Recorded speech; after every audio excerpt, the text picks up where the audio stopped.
Hey YouTube, this week I did something a little bit different. I recorded a coaching call between me and James. James and I guess would be proper. James is a member of the Actuary Accelerator Community, and he had some questions about what his next step should be. In this coaching call, we talk about whether he should start taking the SOA exams or the CAS exams now that he's passed 3 exams. We also talked about some big events that are coming up for actuarial networking, and we talk about how to learn GGY AXIS, which is a program that you'll probably end up using if you are in life insurance or health insurance in Canada. So these are all really good questions that I know tons of you out there are wondering too, and I hope this coaching call with James helps give you some insight into what you should do too. Okay, I'll see you on the other end. Bye for now. Hello, we're here with James today, and we're doing another coaching call. So James is a member of the Actuary Accelerator Community, which is where I help people right from the very beginning stages when they decide to become an actuary, all the way to becoming a top candidate, a top in-demand actuarial candidate, and get their first full-time job. So James is one of our many members. Welcome, James. James. Hey, Bree. Nice to meet you. How are you today? Good. Great. Okay, so I'm really excited to do this coaching call with you, but first let's get into a bit of your background so that everyone watching can just get a bit of a sense of what you've already done on your actuarial journey and where you're currently at. I finished my, I did an undergraduate in mathematics and computing science in 2011, and I was low on motivation at the time. I didn't really know what I was doing, so I kind of waited a couple of years. And then I've heard about actuary, so I thought I'd give that a try like a few years later. Okay, so you heard of the actuarial career after you already had graduated. Yeah. That's okay. Well, I think I heard about it during school, but I really didn't care about like pursuing anything at the time. Right. Okay. So I gave it a shot a few years later. And my study strategy was very poor because I never studied during school, and I just did well without actually doing any work. Okay, and you found the actuarial exams a bit different. Yeah, I had a lot more to remember at once. Yeah. And I actually had to reproduce, like, I had to be able to perform problems a lot quicker. Yeah. I used to be, the study strategy and just the exams overall, they're a lot different than what you experience in school. So I totally understand what you mean there. In school, I could just learn the formulas and then apply the formula, and that's pretty much it. Okay, so, and now have you passed any exams? Yeah, I tried again a few years, or like maybe 5 or so years later. Okay. I gave probability P another try, and yeah, awesome. And it went a lot better. I purchased the TIA course, and I just did mostly every practice problem on it. Okay, awesome. And I was extremely prepared for that one, so I kind of flew through that. And FM, I did a couple months later because I went on vacation in between. Okay.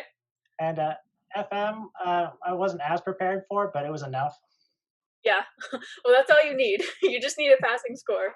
Good, so you have P and FM passed now, and are you working on IFM? IFM, I went to work on it, and then it took me like another year to pass it because I failed it twice. Yeah, it's a lot tougher.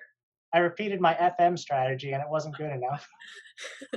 Okay, yeah, let's forget about the FM strategy and just use the P strategy from now on. Yeah, so okay, I just awesome. Every single practice question that time, and then I managed to pass. Okay, good. So you have 3 exams passed now. Mm-hmm. Can you tell me a little bit about your technical skills?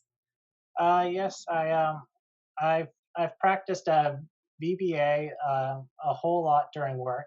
Okay, awesome. Yeah, I use it to automate a lot of like very tedious processes. Okay, so you're using that on the job, which is great. Okay. It's up to like 100,000 cells or rows now. Or wow. More. Awesome. That'll be great for your resume.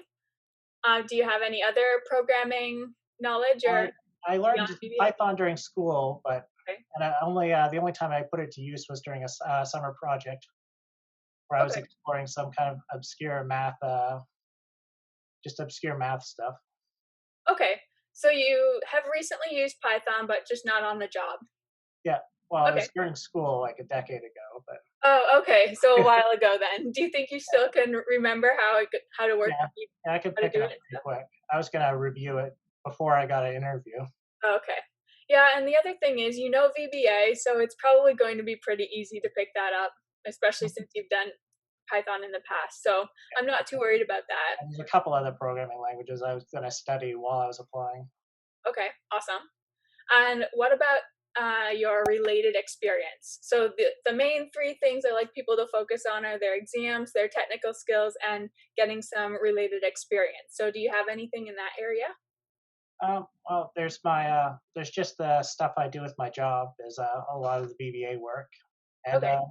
also I do like I don't quite do the accounting, but I do provide numbers for them, like on the Okay. inventory values.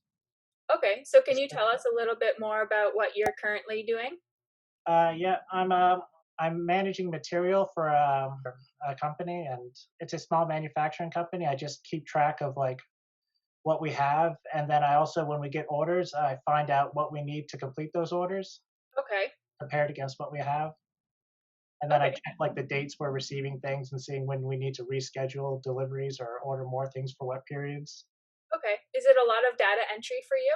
Yeah, yeah. There's a lot of customer data to enter, and also when we get customer data, I have to enter like all the material requirements for each item they order. Okay, awesome. So that's fairly good experience. That's probably um, similar to my first internship, I would say. So in my first internship, I was doing a lot of like data entry and keeping track of where all the company's assets were. So their computers, their laptops, their phones, and all that kind of stuff. So it was my responsibility to keep a database up to date, so we knew where all their equipment was. And they had offices all across Canada. So it involved a lot of data entry, just like you're doing. So I do think that's a really good what I would call a stepping stone position. It's going to help you gain some skills and stuff that will be relevant and helpful in an actuarial career. Yeah, I feel like, yeah, I have done a few projects that I think really help the company pull ahead. Yeah, Make things a awesome. lot simpler. Okay, do you want to tell us about one or two of the best Uh, ones that you think will be good for an actuarial career? well, I mean, there's one project that I had that was a great idea, but it couldn't quite work because I couldn't figure out how to get around user error. Oh, okay. Like, I couldn't figure out how to make people like not make a mistake, and I didn't know how to correct for the mistakes. Okay. But it was a labor tracking system, since we didn't really have a way to like see how long people were spending doing what jobs Okay. to determine if that job was profitable or not. Oh, okay. Was this in Excel? Yeah, yeah. Okay. I took a barcode scanner, and they would each job had like a paper tracking it that would be signed off on. Okay. So they would scan the paper and scan their name, and then it would sign them into that job. Okay. And you And had then all that set up? yeah, Awesome. and the only Yeah. issue was if they did it in the opposite order, then things got wonky. Oh, If they scanned it in the wrong order. okay. Yeah, it can be tough to accommodate for that sort of thing, but maybe it's something that you could come back to and try to improve in the future. Because it's something the company really needs, because Yeah, they're kind of blind right there right now. yeah. It would be a great thing to add to your resume too. Hmm. Okay, so let's get into your questions. Um, yeah, so we'll just go through some of your questions. If I'm answering a question and you have follow-up questions, you can go ahead and ask those. So I'm here to answer whatever you need in order to continue your actuarial journey. Yes, thank you. I was well, I know it does. I know you don't recommend it, but I was thinking of taking more exams anyway, even if I don't know which route I'm going. Okay, and what route were you considering? Um, well, I was gonna default. I don't know much about either route, but I was gonna default to SOA because that was kind of what I was starting with anyway. Okay, so there's probably more actuaries working in the SOA or the life insurance side than the casualty side. Yeah. So Oh, and if you were just going to go, In Canada as well, so I didn't know which. I didn't actually track which was more in Canada or not. it's probably the same in Canada. Okay. Yeah, so I think if you are going to go ahead and take more exams, then it would probably be you'd have the best chance with the life insurance side. Um, Okay. However, there are, like, I know, why do you want to keep on continuing with your exams? I wasn't sure what else to do with my time while I was applying. Okay, so right now, are you in the process? You're applying to actuarial positions. Yeah, yeah, I've applied to. I'm basically applying to every single thing that's like even ones that need associate. I was just throwing in an application there just in case. Yeah, you might as well. You never know, right? Yeah, so I put out about 40 maybe since September. Okay. And your job search is, are you just applying to jobs online or have you done any networking? Only online. I wasn't sure where to begin with networking since I have very few contacts to reach out to. Okay. There is a course in the Actuary Accelerator community for networking on LinkedIn. So that would probably be a really good use of your time in if you wanted to do something other than studying for exam. I'm not saying that it's bad to start studying for an exam. It's just that you don't know what area you're going to end up in. So you might end up wasting your time studying for an exam that's not going to even matter. So I do encourage you to try to find that exam first. So this might be networking and working on your network, expanding your network, and getting your LinkedIn profile all up to date could be a good use of your time right now. Okay, yeah, I didn't have any connections to make, so I didn't know where to go from there.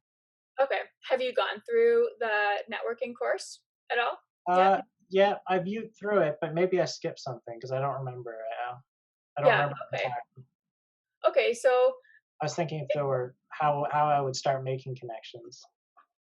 it can sometimes seem like you don't have many connections, but um, you probably have maybe 100 people on there, and they all know hundreds of people, and the amount of reach that you can have just from knowing a small group of people, even if they aren't in the actuarial world, it could still really help you. So I do encourage you to go watch that course and just understand how that all works and how to start making connections, because there might, for example, maybe someone in your network you didn't even know they work at an insurance company, but they might be able to get you maybe like an informational interview with an actuary or something that works at their company, and then maybe that can open up different doors for you. Yeah, So I had a friend or an old coworker who recently got a job as a insurance, I guess salesman. I think he is, okay.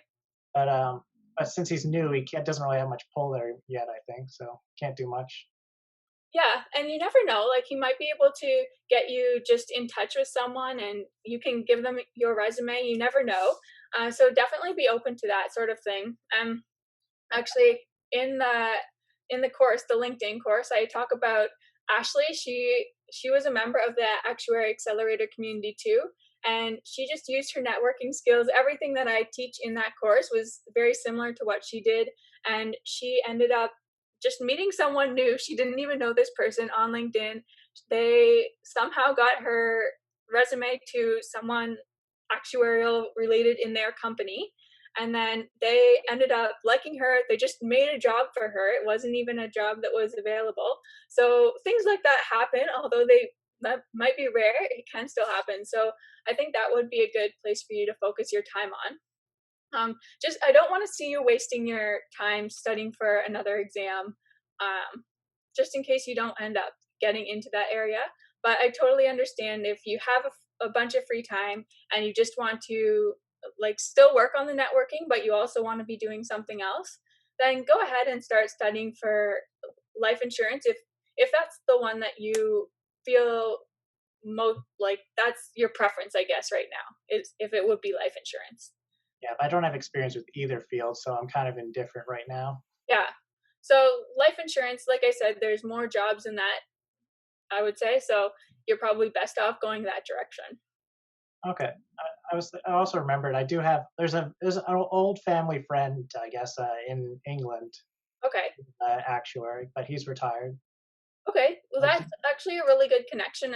He might have people here in Canada, um, or even the US. I'm not sure where you're willing to relocate or go to for a job, but he might have connections here that would be at least able to get you an informational interview, and then you never know where that might go. So I'd okay. certainly reach out to him. Yeah, I'll try to see.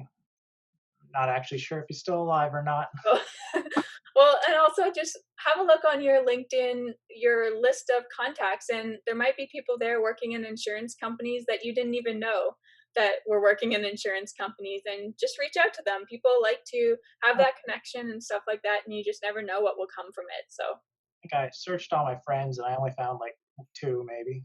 okay, well, two is better than none. So try them too. And also, you can start adding other people that you maybe know from work and just other areas of your life. Maybe you get involved in sports and that sort of thing. Just add all those people, and they also might have some secondary connections. So Okay, well sometimes, that helps. yeah, for sure. And sometimes, like, they might know someone that's an actuary, and they can connect you with that person, for example. So you might find some good uh, people to connect to just through that method.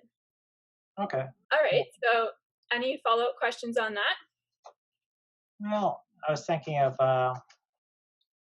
I've got some ideas to go on now. Okay. Awesome. I'm glad to hear that. So I was thinking about I've seen like Axis mentioned a lot in job postings. I didn't know if there was any way I could learn anything about that software.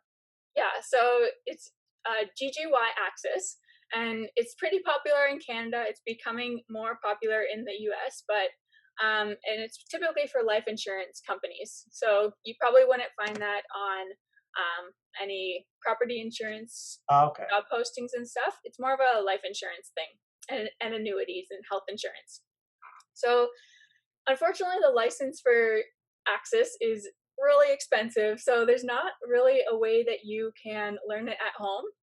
However, when you are creating your cover letter, or whenever you can, you want to, especially if they're suggesting or wanting someone that has experience with GGY Access, then you want to make sure that you are talking about how your experience with VBA and Excel allows you to have a really good understanding of just technical programs and things like that, and make sure that they understand that you are hope you're a quick learner and you've had experience with related technology and programs and stuff, and you're really good with those, and that you feel your skills in those areas would be able to transfer quickly and stuff to GGY Access. So you just want to make sure that you're making it clear that you are going to be able to learn those because you've learned other programming languages or other programs.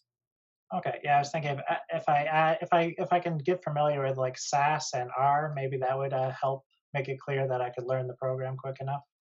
Yeah, I think it would, because unfortunately it's just you can't learn that unless you've either had an internship, and that might be a way if you do end up getting some sort of internship where you could learn that. But an internship's not really what you're looking for at this point. So you're probably just going to have to rely on just telling them about how you've learned other programs and that you're confident you could learn GGY Access quickly. Okay. And online, there are uh, on the GGY Access website, you might be able to find some documentation and maybe some pictures and or maybe even videos. I'm not sure of kind of what it looks like inside and how it works, and you could go through those. But unfortunately, you won't be able to really try it yourself. Okay. Another great question. Do you have another one? Yeah. I was thinking on if my LinkedIn profile has really few connections, is there like a way I could just like hide them, or if like an employer decides to look at it? Don't think that there's a way you can hide your number of connections. So you're just worried about it being low. So and you don't want employers to see that. Yeah. Okay, I don't think there's a way to do that, but instead, what just go and, like, I'm sure you know hundreds of people. You might not be able to think of them off the top of your head right now, And but I you don't think many made a LinkedIn profile. no, you don't think so? Well, there's a lot of people on LinkedIn, so I would. You're gonna probably find quite a few that you didn't know. Maybe any classmates you remember from school. Oh, actually, in the AAC, if you just post in the WhatsApp group, there'll be tons of people that would love to add you. I've seen people do that before. Okay. Um, so you could do that. and certainly connect with me as well. Um, Anyone that's at your current employer, you could connect with them, unless you don't want them to see that you are applying, like getting No, I'm your. very open about that. I've told everyone. Oh, you've told everyone. Okay, good. Then you can add them. Any family members, extended family, that sort of thing. So there's probably a lot of people on there that you didn't know were on there. But I don't think it's going to matter too much. The number of connections you have won't be a big red flag. Even if it's small, it won't be a big red flag to employers. So I don't think you have to worry about that. And I don't, unfortunately, think there's a way to hide that either. Oh, okay. Yeah, so Okay. there's a way to make my profile private, and I didn't know if I should do that or not. Yeah, there's lots of privacy settings, but I've always, as far as I can recall, I've always seen the number of connections there right under someone's title and stuff like that. Okay. So I don't think it's possible to make that private, unfortunately. Oh, good. Good to know. I guess the last one is I was wondering, what kind of are there? I was thinking, trying to find out what kind of events I could like find online or anything to get more experience with the industry or possibly meet people. Okay. So I'm glad you're in the Actuary Accelerator community. There's a lot of trainings there. Have you ever heard of ASNA? No, sorry. Okay, no, that's probably where I would recommend you go. So I think it's in January this year. There's an online ASNA conference, and this is a Canadian thing, and it's usually held in person, but this year it's going to be online. I've never actually gone to one, but they have a bunch of speakers there. There's a lot of opportunity for networking. I believe they have some job, I can't think of what it's called right now, but where employers will actually interview candidates and stuff like that, job seeking and networking kind of things. So I definitely recommend you check that out. It's ASNA. And yeah, I think the conference this year is in January. So that would be a really good thing for you to attend if you can.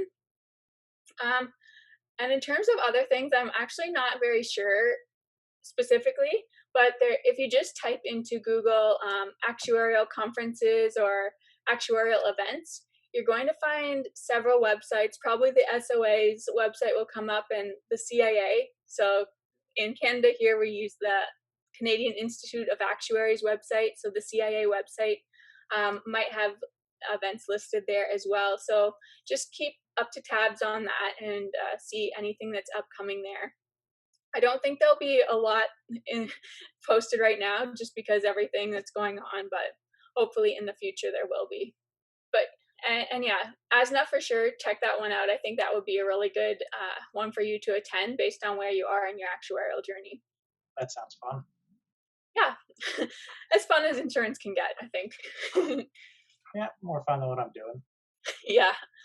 Um, Okay. Guessing is there any benefit if I just move out closer to like Ontario where all the insurance companies are, or So where are you right now? Halifax, Nova Okay. Scotia?